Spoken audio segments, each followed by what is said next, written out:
İyi geceler. Yeni bir yayınımıza hoş geldiniz. Daha doğrusu ikinci yayınımıza. Bugün ikinci yayınımızı yapıyoruz. Almanya'da 3,9 milyon metal ve elektro işçisini ilgilendiren toplu sözleşme görüşmesi bugün Baden-Württemberg eyaletinde en azından bağıtlandı. Beşinci turda haftalardır biliyorsunuz hem YouTube kanalımızda hem de gazetemizde Almanya'daki metal işçilerin toplu sözleşmelerini ele alıyoruz. Talepleri, eylemleri, uyarı grevlerinin hepsine geniş bir şekilde yer verdik ve gelinen yerde bir anlaşma var. Bu anlaşmanın içeriğini, işçiler üzerindeki etkisini ve bundan sonra işçi sınıf hareketini nasıl etkileyeceğini bu akşam arkadaşlarımızla birlikte konuşacağız. Gazetemizin yayın yönetmeni Serdar Derventli arkadaşımız var. Bu alanları sürekli sık sık yazıyor. Serdar hoş geldin. Hoş bulduk. İyi akşamlar. MAN Salzgitter'den Kamil Gömleksiz arkadaşımız var. Betriüstad kendisi. Daha önce de yayınımıza katılmıştı ve bugün Köln Ford fabrikasından Buran Perişan var. Buran sen de hoş geldin. İyi akşamlar Yücel abi. Hoş bulduk. Teşekkürler. Kamil istiyorsan senden başlayalım. Yani Kuzey Almanya'daki eylemleri çünkü yakından takip ediyordun, iş yeri temsilcisin.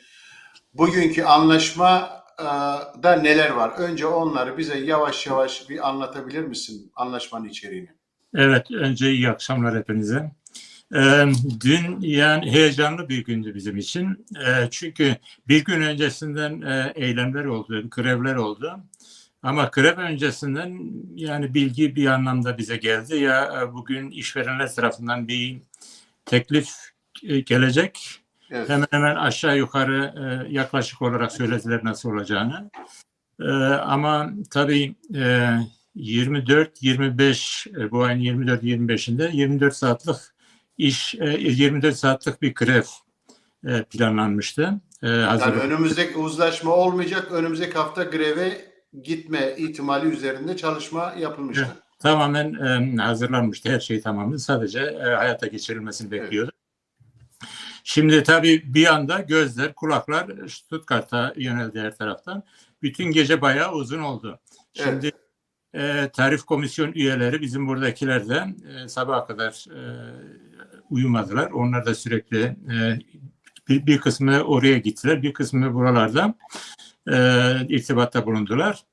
Sabah tabii biz de merakla bekliyorduk. Şimdi anlaşmanın içeriğine bize böyle madde madde ne var şimdi? Bir tanesi İG Metal Sendikası %8 zam talep ediyordu 12 ay.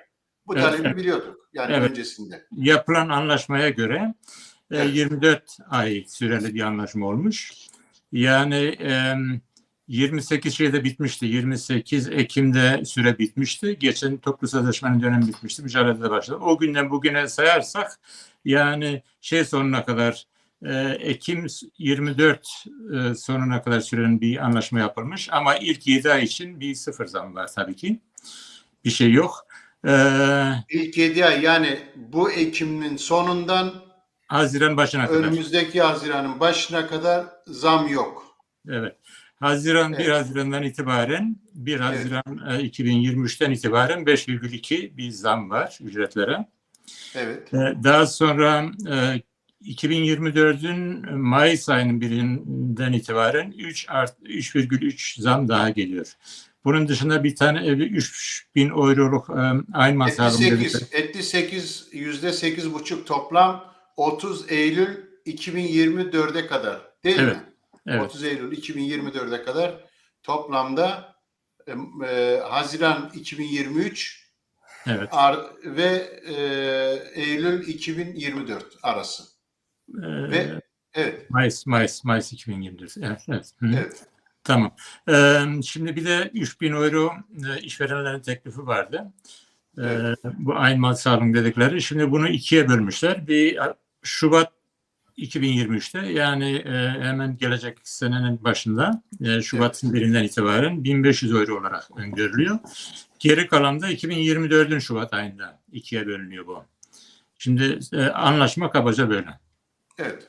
Yani ücret artışı toplam %8,5 görünüyor. Eylül yani ben sonunu söyledim. Mayıs'ta dediğin gibi arttırılacak ama Eylül 2024'e kadar. Tabii, tabii. Ve toplamda 3.000 euro 2 sefer taksitle veriliyor. Evet. Başka bir şey var mı anlaşmanın içeriğinde? Bir de çıraklara 2 kere mahsus 2023 ve 2024'te 550'şer euroluk bir zam öngörüyor. Çalışma sürelerinin esnekleştirilmesi var Yok. mı? Daha önce çünkü o biraz konuşuluyordu. İş Evet. yerlerinin durumuna göre işverenler isterse ücretleri kısabilir, yapabilir. Böyle bir şeyler var mı? Hayır. Çalışma süresiyle oynayabilir gibi bazı yeni düzenlemeler var mı? Demin işte yayından önce bir saat önce Tarif Komisyonu üyesi arkadaşlar bizim iş yerinin aynı zamanda ve TÜPSAT Başkanımızı onunla biraz sohbet ettim. Yani biz sabah işe gittiğimizde işçilerde bir sevinç vardı. Yani biz de birdenbire 8 istedik, 8,2 gibi bir şey çıktı ama tabii işin detayını biraz daha okuyunca çekimser bir kabul yani genelde işçilerde olduğunu gördük. Hatta TÜPSAT üyelerinin ona birazdan gireriz. Evet, dediğin gibi bir bu yapalım anlaşmanın içeriği konusunda. Serdar esnekleşme falan önüne geçilmiş burada. Tabii bu 7 aylık bir süre, hiçbir zam olmayan bir süre, ilk 7 ay.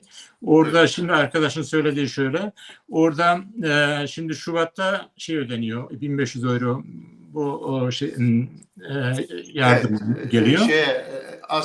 Enflasyonu denkleştirme, öyle diyelim. Evet, onun dışında bir de var, TESUK dedikleri transformasyon parası var. %18 civarında biraz indirim var oradaki. 27,6 olması gerekiyordu. Öyle bir durum var. Evet. O zaman önce bir yayınımıza katılmak isteyen işçi arkadaşlar varsa hem sosyal medya hesaplarımız üzerinde onu bize bildirebilir. İkincisi yayınımızı daha fazla işçiye ulaşması için paylaşırsanız herkes kendi sosyal medya hesaplarında paylaşırsa çok iyi olur. Hem de YouTube kanalımıza abone olmayı unutmayın. Daha fazla insana ulaşmak demektir. Bunu söyledikten sonra Serdar, anlaşmanın içeriğinde demin Kamil söyledi. Daha yeni şeyler var mı bizim göremediğimiz? Yani bu ücret dışında, ücretle bağlantılı olan başka şeyler var mı? Var Yücel. Birincisi ben belki Kamil sanırsam sözleşmeyi görmemiş yani. Sadece o kendisine verilen bilgilerle bize iletti. 0 zam 8 ay olacak. Yani 8 ay boyunca 0 zam var. Çünkü Ekim ayının bütününde yani normalde 1 Ekim'de başlıyor sözleşme. Onu da saydık mı 8 ay 0 zam var. Bir o. İkincisi bu imzalanan yani rağmen bu farklılaştırma talebi vardı Gezant Metal'in. Yani o özel ödemeleri izin paralarını veya Noel paralarını farklılaştıralım, otomatiğe bağlayıp gerektiğinde düşsün diyordu. Bu sözleşmede yer alıyor. Sözleşmenin 8. maddesi, pardon 7. madde evet. Sözleşmenin 6. maddesi, özür dilerim. 6. maddesinde bu var. Yani işletmelerin kar marjı %2,3'ün altına düştü mü Noel parası, izin parası ayrıca ücret artışının kendisi de düşürülebilir. Bunu İGE Metal'le anlaşıyorlar. İGE Metal buna hani daha doğrusu Betilsat'la görüşmeleri lazım ve bölgedeki şubeyle görüşmeleri lazım. Buna onay vermeyince 3 gün içinde genel bu bölge başkanıyla, bölge yönetimiyle görüşüp bunu düşürebiliyorlar. Bir bu var önemli olan. Yani iş yerinin durumuna göre, iş yerindeki ekonomik durumuna göre işveren ben bu kadar kar edemiyorum, bu ücretleri bu şekilde vermeye devam edemiyorum. Bunları aşağı çekelim deyip pazarlığa yeniden girebilir. Evet, daha önce bir bu %2,3'lük kar marjı, ciroya endeksli net kar marjı içine alınmıştı ama daha sonra kaldıracağız diyorlar. Şimdi bu içinde kaldı. Bir o. İkincisi enerji not-file klauzulu diyorlar. Hani enerji konusunda herhangi bir fiyat artışı söz konusu olduğunda yine bu sözleşmenin neredeyse tümü geçersiz kılınıyor. Buna ek olarak o sözü edilen 1500 iş yerine gelen enerji konusunda mı? İş yerine enerji maliyeti yükseldiği takdirde o zaman bunun faturasını işçiye kesme. Aynen, bunun faturası işçiye kesilecek. Yani o ödenmesi gereken miktarlar ödenmeyebilecek, düşecek veya ertelenebilecek. Hani bütün bunlara baktığımızda aslında 24 aylık sözleşmede patronlar hiçbir şeyi ödemek zorunda da kalmayabilirler. Tek tek işletmelere göre baktığımızda. Ha, şimdi durumu iyi olanlar bunu öderler de, ama biraz daha kâr marjı düşük olanlar şey yaparlar. Örneğin biraz sonra Ford'tan Burhan arkadaş burada. Ford şimdi Köln Avrupa'da zarar ettiğini söylüyor. Dolayısıyla zarar eden bir işletmenin burada anlaşmaya varılan hiçbir şeyi ödeme zorunluluğu yok. Ha, böyle bir ters bir durum var. Bir onun bence belirtilmesi lazım. Hatta işverenlerin kendisi de şey yapıyor. Böyle bugün Gezant Metal'in genel başkanı Dr. Wolf, onunla bir röportaj vardı. Adam diyor, biz diyor İG Metal'le masaya oturduk. İG Metal diyor şu %8 talep etti 12 ay için. Elde ettiğimiz sonuç diyor İG Metal'in talebini yarıya indirmek oldu diyor. Evet, onun orijinalini istiyorsan biz Selçuk Çok iyi oldu, arkadaşımız çok bir iyi oldu. oyuna onu bir göstersin, bize bir dinleyelim. Evet, İGMT dinleyelim. Başkanı. Evet. Evet.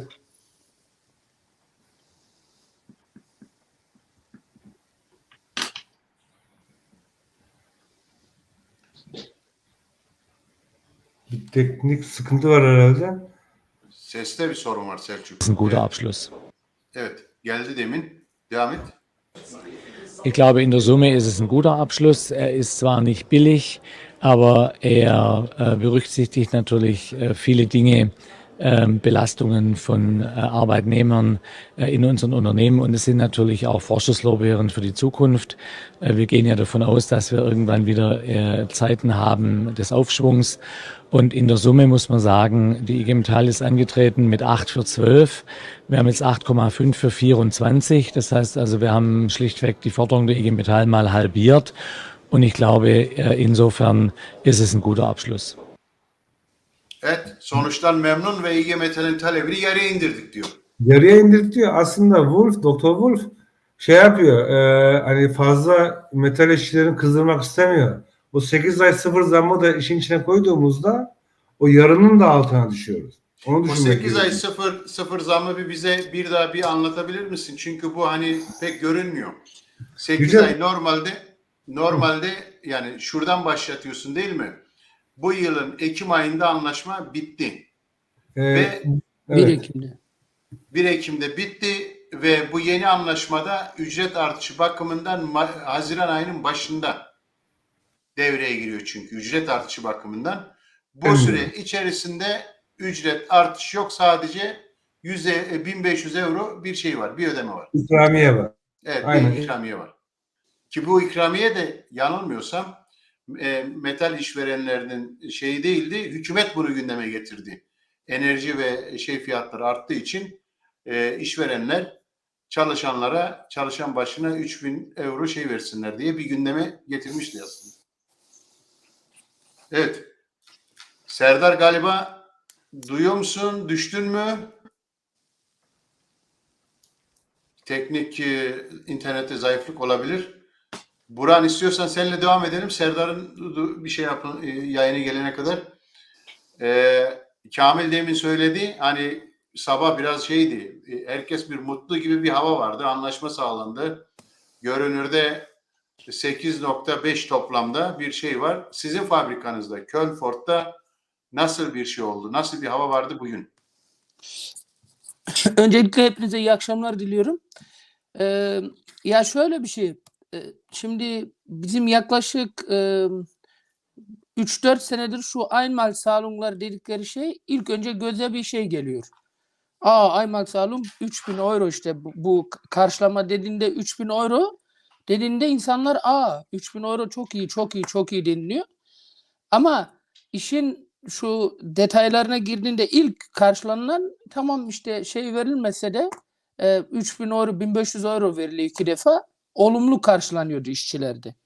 Ama şimdi bizim son dönemlerde yapılan sözleşmelerde hepsinde alt maddeler oluyor. İlk sendikanın gösterdiğini... Yani bugün ilk duyan işçiler olumlu mu bir şeydi? İlk olumlu karşılıyor. Hani Evet, biz istediğimizi aldık havası mı vardı? olumlu karşılıyor.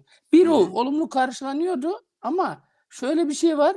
Son dönemlerde yapılan anlaşmalarda şu bir defa ödenilen şey var ya, para bir defa ödenilen para Evet. şöyle gösteriliyor. İnsanlar tarafında hemen iyi gösteriliyor. Tek işte bir defa para ödeniliyor. İyi işte en çok işçilerin tartıştığı şey mi olacak? Steuerfrei mi olacak? Steuerfrei Evet. olmayacak mı? Olacak Vergiden diye. muaf mı? Vergi Ama de kesilecek mi? Evet. aynen ama Evet. şimdi bak son dönemlerde şöyle bir şey var. İşçiler de eskisi gibi şey yapmıyordu. Yaklaşık 4 senedir bu şey yapılan ödenilen Einmalzahlung'larda işçiler de artık yani yavaş yavaş hissedebiliyor. Çünkü sonuçta ücrete sıfır çekiyorlar. Şöyle ücret artışı olmuyor. Ücret artışı olmayan bir şeyde yaklaşık 4 senedir ücret artışı olmayan bir tabelaya yansımayan ve tabelaya yansımayan bir şeyden ücret artışı olmuyor gibi. Tek ödeme çok işçinin ileriki süre zarfında, şimdiki zarfında değil de ileri süre zarfında çok büyük dezavantaj alıyor. Yani genel baktığında işçi ücretleri Almanya'da yani metal iş kolundan bahsedersek düşüyor. Bunun düşmesinin sebebi de bu tek ödemeler yapıyor Evet. ve bunu da günlükçe işçi gittikçe hissedebiliyor. Şimdi yani dediğim gibi 2 bu 3. oluyor. Yani şey yapılıyor. Ve işçiler günübirlik yaşadığı için diyor ki ya artık ücret tek ödeniliyor ama bunu niye şey yapılmıyor? Tabeli. Ve bu İGİ Metall'in de talebiydi. İGİ Metall şöyle diyordu. 12 ay ben 12 ay istiyorum. 12 ay Evet. geçmeyecek. 12 ay geçmeyecek ve %8 tabeli ve basa basa söyleniliyordu. Tabeliye geçilecek diye. Şimdi pratikte görünen bu sözleşmede tabeliye yansımasının yani ücreti şöyle hesaplarsan 8 değil de yarı yarı bir ücret farkı oluyor. Şimdi bir de 3.3 de sadece bir 4 aylık bir süre zarfını yükseltiyor. Yani 8,5 dediğin 8 yani 8 ay Yani Mayıs 2024, Eylül 2024 dediğin Evet. gibi çok kısa bir süreye çok kısa bir tekabül süre ediyor. tekabül ediyor. Bu da 4-5 aya tekabül ediyor yani. Ve bir de yani demin yapmadım. Son alt maddeleri çok önemli. Alt maddelerde özellikle yapılan en büyük anlaşmalar şeye yansıtılıyor. İşveri ve işçi temsilcileri yapsın. İşveri işçi temsilcileri, sendika değil de işyeri işçi temsilcileri bunu uygulasın. Evet. Bunu uygulasın dediğinden yani işyeri işçi temsilcisi şöyle hafif bir işveren yanlısı bir tutumu varsa o zaman çok farklılaşıyor. Yani işçi şimdi Ford'da demin Serdar söylüyordu. Ford'da en büyük tartışma şu. Ford'da en büyük tartışma yani biz zarar ediyoruz. Uygulamasını yaparken Ford'da da bir Evet. %10, %20 indirime gidiyor. Bu işçileri çok büyük etkiliyor sonuçta ücretlerini.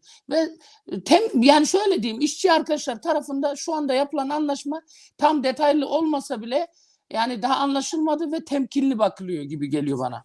Yani Evet. nabız yoklamasında öyle diyebiliriz. Serdar, demin sen yayından düşmüştün. Evet. Eklemek istediğin bir bölüm var mı detaylarda? Hani bir iş yerine göre demin Burak'ın da söylediği gibi iş yerinin pozisyonuna göre ücretlerde bir düşüş olabilir. Bir tane önemli ve ayrıntı olarak görünen ama kimsenin de okumadı. Ücretten düşüş değil de ücret artışını vermeyebilir. Ücret Evet. artışını vermeyebilir. Evet. Artı üstüne Noel ve izin paralarını kesebilir. Evet. Hani özel ödemeleri kesebilir. Öyle bir madde var. İşverenler biz bunu yaptık, talep ettik. Bu da girdi diyor. Bu önemli bir şey. İkincisi o biraz önce tam söylerken kesildi herhalde. Şu enerji fiyatları artıyor ya. Evet. İşletmenin enerji harcamaları arttığında bütün bu sözleşmeyi tekrar gözden geçirebilirler. Bu da 8. maddesinde var. Enerji not-file klauzulu demişler. Yani bu şimdi vatandaşın hani hadi metal işçisinin enerji harcamalarını kim karşılayacak? Şimdi Burhan veya Kamil diyebilecekler mi arkadaş? Enerji fiyatları işte %100 arttı doğalgaz. Evet. Bir daha oturup konuşalım. Benim ücretim artsın. O zaman hani işçiye de o hak tanınmalı. Dolayısıyla burada bir gerçekten sermaye lehine bir sözleşme imzalandı. Bu çok yani bu şeyin ayrıntılarıyla ilgili o var. Ve dediğim gibi hani her şey aslında tartışmalı. En kötüsü de bu. Evet. Kamil, özellikle Şimdi pilot bir uygulamaydı bu. Hani Baden-Württemberg eyaleti bu pilot uygulamayı, pilot anlaşmayı imzalayacak. Daha doğrusu şöyle diyelim. Kabul edilmiş, üzerine anlaşılmış, bu alt komisyonlara havale edilecek. Bunlar da kabul ederse böylece resmi bir statü alacak değil mi? Genel işleyiş Evet. düzeyinde. Hı. Diğer eyaletlerin yönetimleri de bunu kendileri de örnek olarak kabul edebilir değil mi? Alıp Evet. üstlenebilir. Biz bu anlaşmayı Tabii. bundan sonraki süreci biraz senden dinleyelim. Nasıl işleyecek? Tamam. Ayrıca yayınımızı izleyen işçi arkadaşlar, iş yeri temsilcisi olanlar bize bildirsinler. İsterse WhatsApp'tan, isterse sosyal medya hesaplarımızda. Onlar da bu tartışmaya katılıp kendi iş yerlerindeki durumu bize anlatırlar. Yayınımızı paylaşmayı unutmayın. Buyurun. Evet, aynı dediğiniz gibi. Şimdi oradaki pilot bir anlaşma. Diğer bölgeler bunu komisyonlarında bunu gözden geçirecekler. Demin Niedersachsen tarif komisyonunda olan arkadaşlar demin söyledim, görüştüm. Onlar da görüşmüşler bütün gün. Yarın zaten biz Vertrauensleute Sitzung yapacağız. Sendika temsilcileri toplantısı yapacağız. Cumartesi olmasına rağmen. Buranın tarif komisyonu olduğu gibi kabul ediyor. Üstlenecek yani o anlaşmayı. Niedersachsen ve Sachsen-Anhalt. Bavyera'da kabul ettiğini yanılmıyorsam bugün açıkladı. Evet. Evet. Aynen böyle olacak, evet. Şimdi diğer bölgeler Bavyera'da ettiğine göre öbürleri de yani belirlemiştir ya da belirler en kısa zamanda. Bilmiyorum, direnenler de olabilir belki. Bazı şeylere çekince koyabilenler olur. Yani bu süreç böyle devam edecek. Arkadaşlar ben bir şey söyleyebilir miyim? Buyurun. Şu anki sözleşme bir taslak. Evet. Hiçbir anlaşma yok daha henüz. Yani Baden-Württemberg'de 29 Kasım'da oylama yapılacak. 29 Kasım'da. Ancak o zaman bu yürürlüğe girecek. Toplu Ancak Sözleşme Komisyonu içinde mi bu anlaşma olacak? Tabii.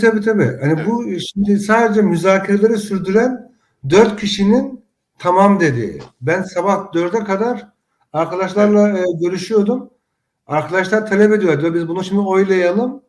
Roman Sitzelberg'e o Baden-Württemberg bölge başkanı Evet. bu diyor saatte oylama mı olur? Bu saatte sözleşmenin taslağı hazırlanıyorsa oylaması da olur. Bunu yaptırmıyor. Önce diyor bir bakın, inceleyin, ona göre şey yapacağız. 29 Kasım'da oylama olacak. Ondan sonra bu bir pilot bölge anlaşması olacak. Evet. Ondan sonra diğer bölgeler bunu oylamaya başlayacaklar. Dolayısıyla yani geçmiş artık bütün ama yapılan açıklamalarda öyle yapıyorlar sanki bu sözleşme yürürlüğe girmiş gibi yapıyorlar. Bu doğru değil. Yani buradaki Onu ajanslarda Bavyera eyaleti de anlaşmayı kabul ediyor. Hani anlamda baksan. Dediğin gibi yasal. Yani o başkanın Evet. açıklaması Küste bölgesinin başkanı da dedi. Çok iyi bir sözleşme. Biz bunu destekliyoruz. Biz dedi kendisi oradaki TİS komisyonu oylama yapmadı henüz. Çünkü bu sözleşme henüz daha oylanmadı. 29 Kasım'da oylanacak. Yani bunu İGMT'ler son 15-20 yıldır yapıyor. Yani basına bir açıklama yapılıyor. Her şey bitmiş gibi ama bu doğru değil. Yani ben TİS komisyonundan arkadaşlarla biraz önce konuştum tekrar. Yani bu Baden-Württemberg'de imzalanmadı henüz. İmzalanan sadece taslağın kendisi. Taslak 29 Kasım'da komisyona sunulacak. Ondan sonra pilot sözleşme şeyini alabilecek. Dolayısıyla Yani bunu evet. buyur. Yani Baden-Württemberg'de anlaşma kesin haline aldıktan sonra diğer eyaletler bunu üstlenebilir. Şimdi Baden-Württemberg'de bunun reddedilme ihtimali ne kadar? Böyle bir daha önce tarih örnekleri var mı böyle? Hani dediğin gibi 4 kişi komisyonların gidip işverenlerle bir taslak üzerinde anlaştı. Sonra getirdikleri bu taslak Toplu Sözleşme Komisyonu tarafından reddediliyor. Var mı daha önce böyle bir örnek? Geçmişte çok böyle hani Kampfabstimmung denilen dedikleri hani bu kabul edilsin mi edilmesin mi diye hani onaylansın mı onaylanmasın mı diye yapılan oylamada çok böyle ne bileyim %49'a %51 sonuçlar çıkmış veya %60'a %40 hani %60 lehte %40 karşı çıkan bunlar imzalandığında bu tür sözleşme imzalandığında bir sene sonra, 6 ay sonra, bir sene sonra başka sorunlar çıkmaya başlıyor. Çünkü Evet. bütün bir örgütün yaptığı, üstlendiği bir sözleşme olmuyor. Bugün ben bölgeden arkadaşlarla konuştum. Metal işçileri, işte temsilciler falan. Değişik fabrikalardan talebi gelmiş. Sadece bunu TİS komisyonu değil, aynı zamanda işçileri de onaylatalım. Çünkü şeyler de, mesela Verdi Sendikası imzaladığı birçok sözleşmeyi internette oylamaya açıyor. Bunu İGMETEL de yapsın diyorlar. Ama bence en önemlisi yarın bugünden itibaren değişik bir yerde, yani birçok fabrikada Vertrauenskörperschaftslar, Vertrauenskörperleitunglar, yani sendika temsilcilikleri, sendika temsilci yönetimleri bir araya gelip bu sözleşmeyi değerlendirecekler. Yani arkadaşların elinde yoksa bu sözleşmenin taslağını istesinler, incelesinler ve ona göre karar versinler. Ve bence bu VKL, yani Vertrauenskörperschaftslar, sendika temsilcilikleri bu sözleşmeleri reddetmeliler. Yani reddedip bunu de bildirmeliler. Sendikaya, hani işte şubeden ve böyle eyalete ve genel merkeze kadar her tarafa bildirilmesi lazım ki tepkinin ne olduğu anlaşılsın. Evet. Kamil, tepki nasıldı peki? Hani sen önceden uyarı grevleri yapıldı çünkü bugüne kadar 4 saatlik, 2 saatlik bakıyoruz işçiler arasında bir kararlılık var, bir öfke var. Çağrı yaptı mı sendika alana çıkıyor. Şimdi bu yani durum temsilcileri nasıl etkisi olacak? Yani yarın sen dedin bir araya geleceğiz, bir durum konuşacağız. Bu sokaktaki ya da fabrika içindeki uyarı grevlerinin güçlü olması, onların daha sağlam durması, daha iyi bir toplu sözleşme imzalanmasını daha fazla iş yeri temsilcisi tarafından gündeme getirebileceğini düşünüyor musun? Yoksa bu yer farklı mı olur? Yani ben pek beklemiyorum onu çünkü yarın bilgilendirilecek, yani detaylı, demin Serdar'ın anlattığı şeyler detaylı olarak sunulacak işçi Betriebsat üyelerine ve sendika temsilcilerine. Detaylı bilgi sahibi olacaklar. Tabii ki başka gündemler de var. Önce bilgilendirilecek. Ondan sonra yani genel olarak olumlu bir şey değerlendiriliyor. Yani biraz daha fazla bilgi verilecek diyeceğim. Evet. Bir tepki şeyinin olmasını bekliyor musun tabandan? Yani hani anlaşmanın negatif yönleri, çünkü alt alta koyduğumuzda epey fazla. Orada bir ücretlerde karşılığı bulmadığı bir tepkin olması ihtimali var mı yerelde? Ben bugün gezdim fabrikada. Epey işçilerin arasına girdim. Bankların arasında da gezdim. Genelde olumlu bulunuyor. Ama biraz daha sendikacı arkadaşlardan filan, bazı ilerici sendikacı arkadaşlardan, sınıf bilinçli diyebileceğimiz az çok mücadeleci sendikacılardan biraz daha detayları tartışılıyor. Biraz tepki gösteriliyor. İşte mücadele devam edebilirdi. İşçilerin kararları ortadaydı. Neden hemen 4 runde yapıldı? 4 kere Evet. Hem de bütün Görüşme bölgelerde oldu. yapıldı. Hı hı. Ve sıfır zamla geldiler işverenler masaya. Ve en sonunda işçiler 900 bin kişi çıkmıştı. Yani bu sabah ben İGMETEL sayfasına baktığımızda 900 bin işçi greve çıkmış. Dün akşam 780 bin kişiydi. Şimdi bu iyi bir rakam. Evet. İyi bir kararlılığı da ifade ediyor. Bir de üstelik bu 24 saatlik grevler de planlanmış, her şey hazırlanmış, sadece uygulamayı bekliyor. İşçiler de hazır buna. Grev yapılabilirdi gibi bu tür şeyler var, mücadeleci şeylerden, görüşler filan.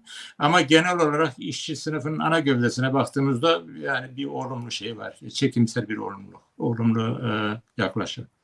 Evet. Buran, yani bu demin Kamil'in anlattığı mücadele eğilimi aynısı Köln'de de vardı. Hani Köln'deki uyarı grevlerine gelip gördüğümüzde de sendika çağırdığı anda herkes sokağa çıkıyor. Eyleme katılıyor, işi bırakıyor. Yani kimse eyleme katılmayayım da evime gideyim demiyor. O talepler üzerinden eylemlere katılıyor. Bu durum Köln'de, özellikle Kuzey Ren-Vesfalya'da nasıl bir şey yapabilir, etkisi yapabilir? Şimdi işçiye baktığında 2 saatlik vardı bir uyarı grevi. Sonra ikincisi işte eskalierte stufenweise diyorlar, Warnstreik deniliyordu. Dördüncüsünde de 4 saatlik. aslında işçinin nabzına baktığında, işçiden baktığında 4 saatlik değil de daha çok eğilim şeydi. Eğilim, biz de Vertrauenskörperleitung'da konuştuk. Yani ben kendi fikrimi söyleyeyim. Ben şeyden dayattım. Ya hayır, niye biz 2 saatten sonra 24 saat direkt yapmıyoruz? Çünkü işçinin eğilimi daha yüksekti. 24 saat yapmaktan. Bir o şey çok önemliydi işçiler tarafından. İkincisi şöyle bir şey, yani işçi hakikaten günübirlik yaşadığı için şeyden daha çok yanaydı. Yani bu yoksullaşma, yani birçok pahalılık, şeylik falan buradan daha, hatta bile işçiler tarafından da Kamil abi de söyleyebilir, işçiler tarafında da önceden talep baktığında iş yerlerine çıkan talep %2 rakamlı, 2 haneli rakam şeydi. Yani ücret talebiydi. Şimdi bence şu anda işte şimdi bizle sohbet ettiğimizde şu detayları işçiler de, yani çünkü o detayları öyle bir şey yapıyorlar ki işçilerin hakikaten anlaması, gösterdikleri ve o dedikleri alt anlaşmaları daha detaylı konuştuğunda işçiler, özellikle ileri işçiler tarafında daha fazla bir tepkiye yol açacak. Ama genel baktığında sendika bürokrasisinin hakimliği, daha farklı bir dille anlatmaya çalışacak. Çünkü komisyonlarda şuradan buradan Vertrauenskörperleitung'lardan farklı bir şekilde yapıp bu anlaşmanın geçmesi için elinden geleni yapılacak. Deneyimlerimizden yola çıkarak. Evet. Ama buna karşı Serdar'ın demin dediği gibi, yani yapılabilirse, mümkünse hani bizim gücümüz yettiği kadar şeylerden biz ilericileri yapması lazım. Yani bu talepleri tek tek ayrıntılı işçi arkadaşlar tartışıp, hatta bile bugün benim işçi arkadaşlar da, bizim bölümdeki işçi arkadaşlar dediler. Niye biz oylamaya katılmıyoruz, yani oylamasına, yani toplu sözleşmenin kabul edilip edilmediğini, her şeyde bize gönderiliyor deniliyor. Ne deniliyor? Anket gönderiliyor. Anket gönderiliyorsa bunlara anket göndersinler. Hayır mı, evet mi diyoruz. Çıksın yani. Sonuç nasıl oluyorsa diye. Öyle bir işçiler bazı kesimlerde var. Yani bu bizim şeyimize bağlı. Yani kararı asıl bu süreçten etkilenen, sonuçta maaşı artmayacak olan ya da ne kadar artacağını belirleyecek olan işçiler tarafından verilsin. O zaman birinci şeyimiz bu. Talebimiz bu olması Talebimiz lazım. bu olması. Özellikle Önemli. evet. Yani anket, her şeyde İGİ Metal anket gönderiyor. Yani Hı-hı. bütün şeylerde anket gönderiliyor. Bunda da anket gönderirsin. Belirlensin işçi ne diyor. Daha net bir şekilde çıkar. Şimdi bu şeyde değil ki, yani senin 2.3 İkincisi milyon. o zaman Serdar, bu belirlenen miktar, yani 70 yıllık asgari enflasyonun rekor düzeye çıktığı bir şeyden bahsediyoruz. Evet. %8,5 diye ifade ediyorlar. Nereden baksan İGE Metal istediğinden fazla bir rakam çıktı ortaya. Hani baksan. Güzel, bak Manipülasyona bakarsan. Evet, manipülasyona bakarsan. Hatırlarsan Kimya Sendikası da benzer bir sözleşme imzalamıştı. Evet. Hani imzalanan sözleşmeyi üst üste koyduğumuzda 6,5 ediyordu. Yanlış hatırlamıyorsam kimyada. Bir hesap yapıyor sendika, %15'e çıkartıyor bunu. O 3.000 euroluk Aynmal Sağlık'la birlikte. Evet, evet. Böyle matematik olmaz. Şimdi de 8 ay sıfır zam var. 8 ay sıfır zam demek, biraz önce Burhan'ın belirttiği o lineal Erhöhung diye. Yani kalıcı olarak ücretlere yansıması 8 ay boyunca olmayacak. 8 ay boyunca hani bu enflasyon bu düzeyde kalsa bile, %10 düzeyinde yaptığında bile ücretler düşmüş olacak. Hani bu eksi bir şey. Hani buna kalkıp diyemez. Ama bence şeyin en önemlisi, hani biraz önce Kamil'in söylediği önemli. Şu anda işçiler yapıyor. Yani basına baktıklarında ne deniyor basında? 24 aylık bir sözleşme, %8,5 ücret zammı. Yani İGİ Metal diyorlar %12 talep etmişti. 12 ay, %8 talep etmişti. 12 ay için. Evet. Şimdi 24 ay için aldı. 8,5 kaldı. Fena değil. Ama doğrusu bu değil. Evet. Hani bizim hani işçi arkadaşlar samimi davranmamız gerekiyor. Mücadeleci, sendikacı olmamız gerekmiyor. Dürüst sendikacı olmamız gerekiyor. Arkadaşım, bu sözleşmede bunlar var. Bu sözleşme 8 ay sıfır zam, ardından 5.2, sonra 24'te de 3.3. Bunu söylememiz lazım ve bunun ne anlama geldiğini söylememiz lazım. Ayrıca o içindeki ayrıntıları da ifade etmemiz gerekiyor.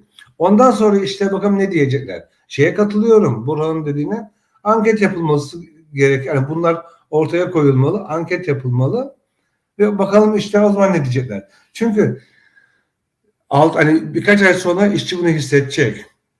Mesela Ford'taki Genel işçi olarak o zaman yani genel olarak bakarsak Almanya'da metal işçisi ki işçi sınıfının ana omurgası, bel kemiği ve tırnak içerisinde ücretleri de iyi olan.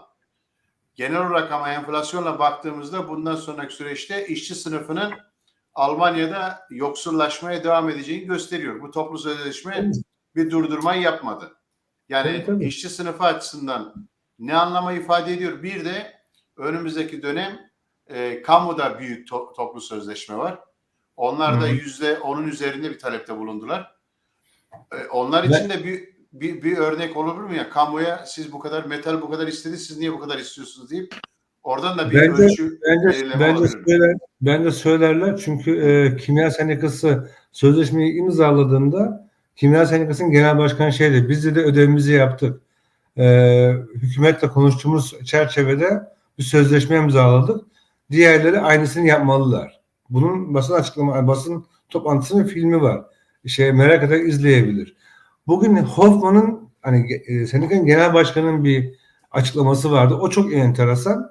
Diyor ki bu diyor anlaşmayla bir taraftan diyor bütün yaşanan yükün adil paylaşımını sağladık diyor. Adil paylaşımını. Evet. Diğer taraftan diyor konjonktürün diyor olumlu gelişmesi için adım attık.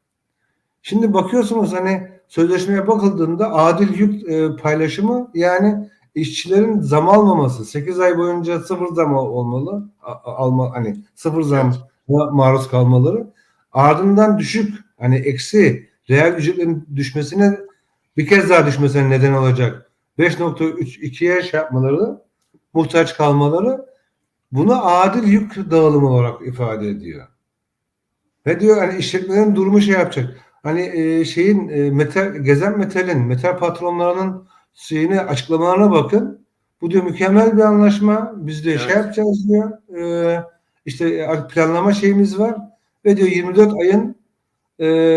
ayı diyor sonrasında 2024'ün sonuna doğru diyor. İşler iyi giderse yapacağız. İşçilere bir pay vereceğiz. Ama henüz bugün pay vermediklerini kabul ediyor. Hani işverenler bunu söylerken sendika bunu niye söylemiyor? Hani bu kötü bir şey ve benim korkum şu mesela sendika yapmıştı bu son TİS döneminde bu uyarı görevlerinin olduğu dönemde 33 bin üye kazandı. 33 bin üye kazandı. Belki bu son birkaç bin daha kazanmış. Bu 35'e çıkmış olabilir. Önemli, evet. Şimdi bu işçiler hüsrana uğrayacaklar bu sözleşmeyle. Bu işçilerin bir kısmı istifa etmeye yönelecekler. Bakın Baden-Württemberg İGMT sayfasının Facebook'unda, Instagram'ında, Twitter'ın altına bakın. İşçiler yapıyorlar, tepki gösteriyorlar. Biraz hani sözleşmeyi okuyan, biraz hesap yapabilen insan yapmıyor. Yüzlerce insan yapmış. Ben de sendika defterini bırakacağım diyor. İşte Betül Satın önüne açacağım diyor. Bilmem ne yapacağım diyor. Hani bunlar şimdi sendikamıza zarar veren şeyler. Sendikaya sahip çıkmak istiyorsak bugün biraz önce söylediğim gibi sözleşmenin imzalanmasına karşı tutum almak gerekiyor. Tabii bu olacak. Bu verdi sendikasına, kamu sendikasına bunu sunacaklar. Diyecekler bak İGMT imzaladı, kimya imzaladı. Sen de bunu imzalayacaksın diyecekler. Bu doğru. Kamil, özellikle sendika bunu bundan sonra herhalde demin arkadaşlar da söyledi. İşçi sınıfına kabul ettirmek için, işçi sınıfını ikna ettirmek için yoğun bir çaba sarf edecek. Ama hedeflerini de varmış gibi gösterecek bu süre içerisinde. Hani buna karşı çıkanlar da bir yapabilir mi? Bir tazik oluşturabilir mi? En azından gerçekleri ifade etme, işçi sınıfının ekonomik, sosyal koşullardan önümüzdeki dönem giderek kötüleşmeye devam edeceğini, bu anlaşmanın onu engellemediğini ifadede ne kadar seslerini duyurabilecekler? Ya bugün yani her sabah Frühbesprechung yapıyoruz Betriebsrat olarak. Tartıştık orada. Önce tabii ki biz anlaşmanın metni yansıtıldı duvara. Okuduk orada. Bir rahatlama vardı genel olarak çoğundan BETİPSAT üyelerinin. Tabii ki tepki gösterenler vardı. Ben de eleştirdim. Şimdi ilk 7 veya 8 ay, şimdi Serdar 8 ay olarak düzeltti, doğru haklı. Ben 28 şeyden itibaren hesapladım. Doğru, aslında 8 aylık. Orada bir sıfır zam olduğunu filan. Şimdi tabii her kafadan bir ses geliyor. Yani sonuçta işverenler sıfır zam dediler. Hatta yapamayız. Kesinlikle, hatta İG Metal geri bile çekebileceğini bu 8 zamlık teklifi. Öyle bir tehlike olduğunu filan, bu sürekli konuşuldu. Ama eleştiriler gelecek tabii. Ama bunun güçlü bir eleştiri olacağını pek zannetmiyorum. Yani büyük olasılıkla geçecektir bu. Hı hı. Peki. Çünkü işçi tabanında bir rahatlama var. Şimdi hatta işçiler arasında bir kısım işçiler de biraz daha geri duran işçiler, işverenin 3.000 euroluk işte aynı maaşlarım dedikleri şeye bile aslında niye reddediyor filan sendika, böyle bir şey tutumlarda olanlar da vardı. Ya öncesinde daha zam oranı bile yokken sadece işveren çünkü o teklifle gelmişti. Evet, 4. tur görüşmesine. 3.000'ü alın, ondan sonra zam istemeyin demişlerdi. Şimdi sorun biraz da şurada yatıyor. Çelik İş Kolu ilk toplu sözleşmeleri imzalayan 18 aylık yaptı, 6,5. Onlar da 24 aylık istemişlerdi. %6,5'la bağladılar. 500 euro Einmalzahlung aldılar. Arkasından kimya yapıyor. İşte 2 kereye mahsus, biri 1,23, biri 1,24'ten itibaren 3,25. Toplam süresi ne kadar kimyanın? Kimyanın 20 ay. 20 ay. Evet. Bu durumda İG Metal en uzun sözleşme süresi olan Kimyanın 27 ay. 27 Kimya sendikası bunu doğru söylemiyor. 20 ay diyor da onlar sıfır zamları saymıyorlar. Kimyanın 27 ay. Özür dilerim. Ben okudum, yani şeyden okudum. İG Şemi'nin internet sayfasından okudum. Tabii ki biraz da buraya hazırlanmak için, ama 20 ay olarak ben okudum. İG Metal tabii ki 24 aylık yaptı. Tabii şey olarak baktığımızda biraz daha iyi görünüyor onlara göre. Ama şimdi sorun Fabe'ninki kapıda. Onlar da %8. Aslında Çelik 8,2 istemişti. Tepki vardı. Şimdi bizden de tepki vardı. Ya bunlar 8,2 isterse yani bizi de zora sokuyorlar filan. Arkasından tabii ki kimyanın 2 oldu. Şimdi Fabe de %8 istedi. Şimdi merak ediyorum ben de orada ne olacak şimdi. Şimdi ben de şahsen şöyle bir fikir oluştu. Ya sonuçta burjuva sendikacılık bu. Yani hepsi böyle, hepimiz bir gemideyiz diyorlar. Evet. Kısacası 100 milyarlık yıllık şey yapılacak, askeri harcamalar yapılacak silahlanmak için filan.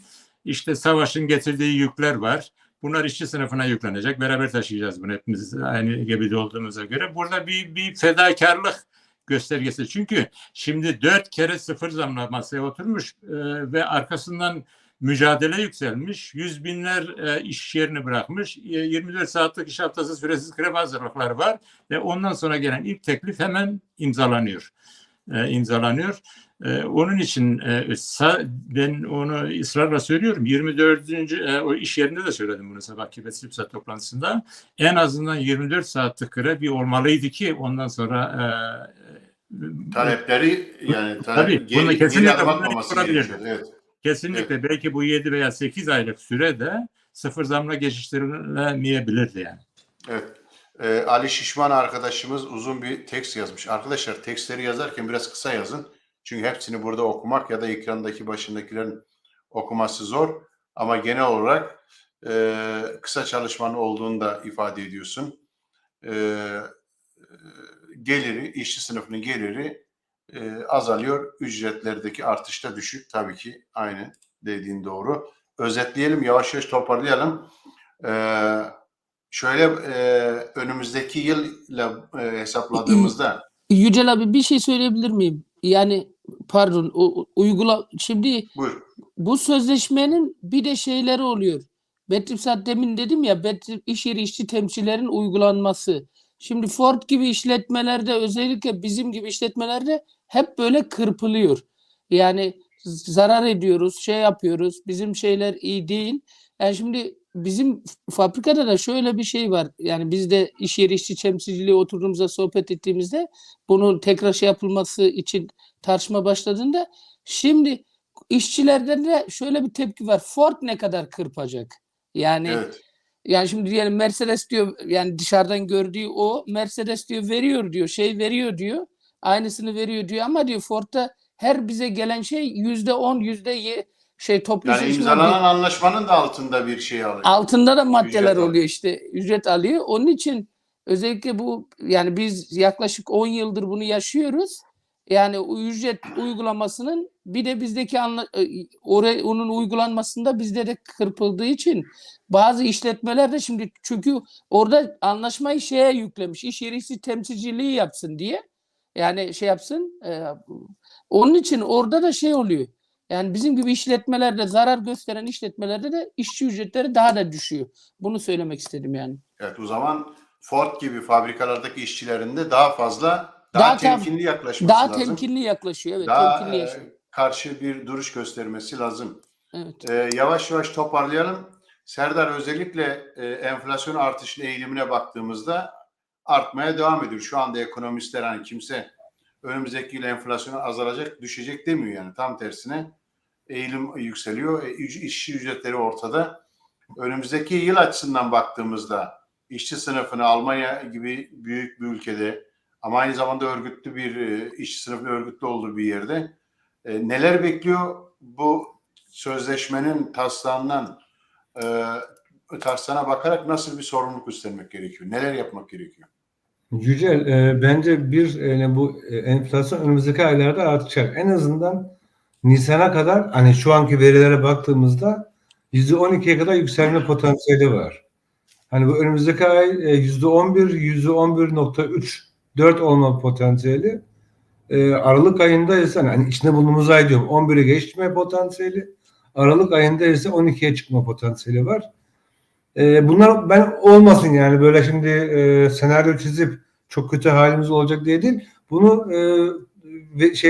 açıklanan verilerden bunu hareketle söylüyorum ve bunun muhtemelen Nisan Mayıs ayına kadar devam etmesi bekleniyor. Şu anki şeye baktığımızda.